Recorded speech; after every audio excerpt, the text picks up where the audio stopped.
حرب عالمية تالتة بدأت رسميا. لو في يوم صحيت من النوم الصبح فتحت التلفزيون زي العادي ولقيت ان كل القنوات قاطعة البث المباشر وبتقول ان الحرب العالمية التالتة بدأت، دي مش مجرد خناقة ما بين دولتين بعاد عنك، ده حرب عالمية حقيقية وشاملة جيوش بتتحرك، صواريخ عابرة للقارات، واقتصاد العالم بينهار، والبورصة بتتحول لشاشات حمراء وسط الجنون والفوضى دي كلها وانت قاعد قدام الشاشة مش مستوعب. في سؤال واحد بس هيجي في بالك وجه في بالي، فقلت اما اساله، مصر هتكون فين من كل ده؟ هل هنكون مجرد متفرجين قاعدين في البلكونات نتفرج على العالم وهو بيولع، ولا هنكون احنا جوه قلب النار؟ قبل ما نتكلم عن الدبابات والطيران والصواريخ لازم نفهم ليه مصر اصلا بتكون مهمة ومحورية في اي حوار او حرب ممكن تحصل في العالم ده. تعال معايا اوريك خريطة العالم، هتلاقي ان ربنا حط مصر بالذات في حتة عبقرية، حتة تقدر توصفها بانها قلب العالم. مصر مش مجرد دولة في شمال افريقيا زيها زي الباقي، مصر هي العقدة اللي رابطة شرايين الكوكب كله ببعضه، وماسكة في ايديها اهم 3 ممرات للتجارة في كوكب الارض كله، البحر المتوسط والبحر الاحمر، والاهم من ده كله قناة السويس، الشريان الرئيسي الصناعي. الشريان ده هي مش مجرد كلمة او مجرد ممر مائي وخلاص، ده حزام النجاة للاقتصاد العالمي حرفيا كله. اكتر من 12% من تجارة العالم كلها، وحوالي 10% من تجارة البترول، و8% من تجارة الغاز، كل ده بيعدي كل يوم من عندنا. بترول الخليج اللي رايح اوروبا وامريكا، وبضايع الصين اللي راح لكل حتة في العالم. وقت السلام دي ميزة اقتصادية، لكن في وقت الحرب الميزة دي هي اخطر شيء كل الناس بتبقى عينيها عليه. وصدقني انا ما بأفورش، اللي يسيطر على قناة السويس او بس يهدد انها مجرد انها تتقفل يبقى حرفيا بيتحكم في رقبة التجارة العالمية، وبيبدأ يخنق اي دولة معادية اقتصاديا من غير ما يضرب طلقة واحدة. علشان كده في اي سيناريو الحرب عالمية، سواء امريكا، روسيا، الصين، ومصر فجأة هتلاقي نفسها في مركز الاهتمام، سواء كانت عايزة كده او لا، للأسف طبعا. طب بما ان ارضنا هي هدف استراتيجي بالنسبة للعالم، ايه اللي بيحميها؟ اول خط دفاع قبل الحديد والنار هو البشر، وهنا مصر عندها ميزة. الجيش المصري هي مش مجرد فرقة او عساكر، ده يعتبر واحد من اكبر الجيوش في العالم في العدد. احنا بنتكلم عن جيش في الخدمة الفعلية يقدر ب 450 الف جندي، وقوة احتياطية متدربة بتوصل لحد 500,000 جاهزين للاستدعاء في اي لحظة. والاهم من كل الارقام الضخمة اللي احنا لسه قايلينها دي هو فلسفة التجنيد الالزامي. النظام ده معناه ان في ملايين من الشباب المصريين على مدار عشرات السنين دخلوا الجيش وخدموا فيه، وعندهم خلفية عسكرية اساسية، يعني يعرفوا يضربوا نار وعندهم انضباط. وخليني اقول لك لو لسه ما دخلتش جيش او دخلت وخلصت، ان مصر عامله التجنيد اجباري، وطبعا كلنا عارفين. بس يا ترى ليه؟ عشان في حاله الاستعداد للحرب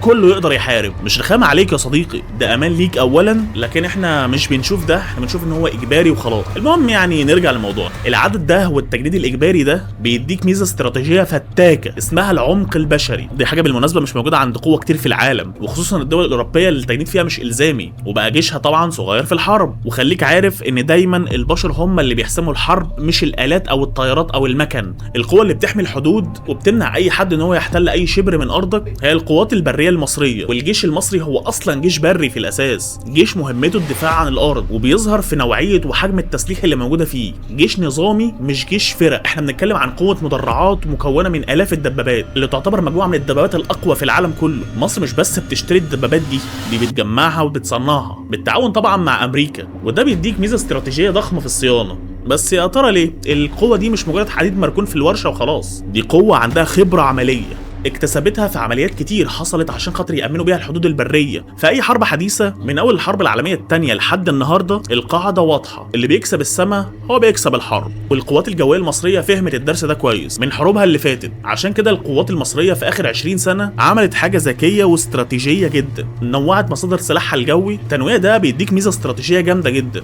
أولا مفيش دولة واحدة في العالم تقدر تقطع عنك قطع الغيار أو تفرض عليك حظر سلاح وتوقف لك أسطولك كله عن الطيران. لو الغرب كله قطع عنك قطع الغيار عندك الشرق. ثانيا كل نوع طياره من الطيارات دي ليه مميزاته وليه عيوبه. الخلطه دي بتديك مرونه تكتيكيه عشان تنقي الطياره اللي تروح تعمل المهمه الفلانيه وترجع تاني. ده غير اسطول كامل من طيارات الاباتشي اللي احنا عارفين ان هي طيارات رهيبه في القتال، لكن الطيارات المقاتله لوحدها مش كفايه. مصر لازم يكون عندها شبكه دفاع جوي عشان تصد اي صواريخ او طيارات معاديه. وخلينا اطمنك واقول لك ان مصر عندها واحده من اقوى شبكات الدفاع الجوي اللي موجوده في الشرق الاوسط كله. لكن برضه الحرب العالميه الثالثه مش هتبقى مجرد دبابات وطيارات وخلاص. زي الحرب الحرب القديمه. في حاجات كتير ظهرت في الحرب مؤخرا واحدث بكتير. الحرب السيبرانيه او الدرونز او غيرهم من الاسلحه اللي موجوده الحديثه دلوقتي، المجال ده مصر ضعيفه فيه شويه، عشان كده مصر بتحاول انها تسعى انها تسلح نفسها باحدث الاسلحه اللي موجوده في المجال ده تحديدا، لانه هو نقطه ضعف بالنسبه لمصر. وبدات تستثمر في انواع مختلفه من الدرونز سواء للاستطلاع او الهجوم، وبدات برامج لتصنيعها محليا فعلا. والاهم بدات تبني قدرات رهيبه جدا في مجال الامن السيبراني وحرب المعلومات،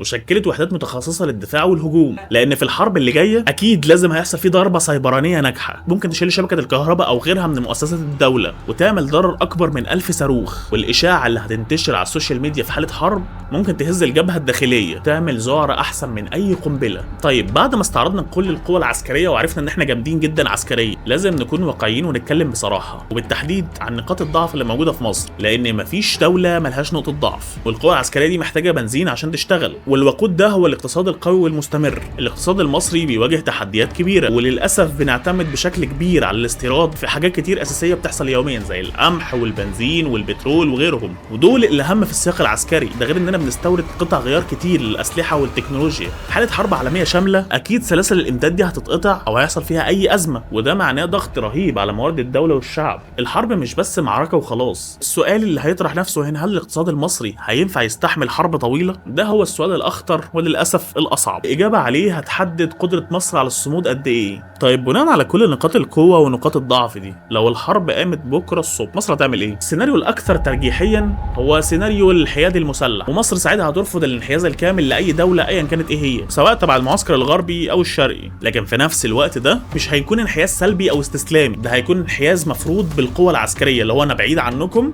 بس محدش يدخلني وسطكم. مصر هتستخدم قوتها عشان تامن حدودها مش اكتر من كده، او تامن دوله هي منحازه ليها مش اكتر من كده. مصر هتبعت رساله واضحه للعالم كله، دي منطقتي وده شريان التجاره العالمي، اضربوا ببعض بس بعيد عني. ده للاسف موقف صعب ومكلف، لكنه بيحميك من دخول في حرب ممكن تدمرك، وفي نفس الوقت بيساعدك على حفظ مكانتك الاستراتيجيه في وسط العالم كله. السيناريو الثاني، لو الضغوط الدوليه زادت او موازين القوى في العالم بدات تميل بشكل خطير ناحيه طرف نيابه عن الطرف الاخر، هو ممكن يبقى سيناريو المشاركه المحدوده. هو حليف استراتيجي بالنسبه لمصر اتعرض لخطر وجودي، او لو مصالح مصر اتضررت بشكل او باخر من الهيصه دي كلها زي حقول الغاز او الملاحه في البحر الاحمر. في الحاله دي مصر ممكن تضطر انها تشارك بعمليات محدده ومحسوبه وفي تحالفات منطقيه زي المشاركه في عمليات تامين حليف ليها وخلاص على كده. لكن كل ده هيكون بشروط واضحه ومفتوحه ومكلفه تستنزف موارد الجيش. اما السيناريو الاخير، والسيناريو ده هو السيناريو اللي القياده المصريه هتحاول تتجنبه بكل الطرق، سيناريو المواجهه المباشره. ده مش هيحصل غير في حاله واحده بس، حاله ما فيهاش اي اختيارات تانية، او طرف من اطراف الحرب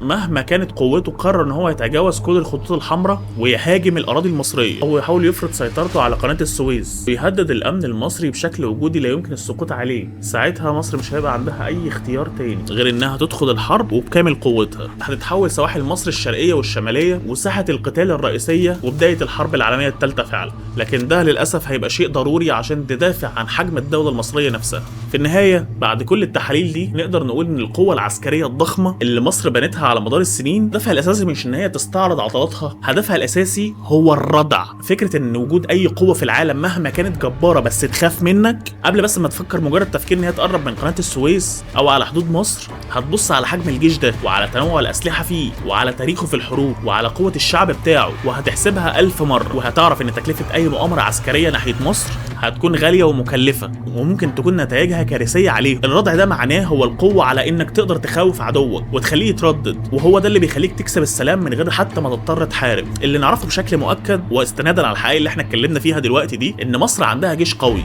وموقع استراتيجي فريد وشعب عنده تاريخ طويل من الصمود، لكن في نفس الوقت عندها تحديات اقتصاديه وداخليه ضخمه، وفي اي حرب عالميه للاسف ما فيش حاجه مضمونه، وطريقه لعبك هي اللي هتحدد بدايه ونهايه مصيرك. والسؤال اللي هسيبه لك، لو لا قدر الله حصلت حرب، هل عندك استعداد تقف في وش اي حد ممكن يعادي بلدك؟ قول لي رايك في الكومنتات.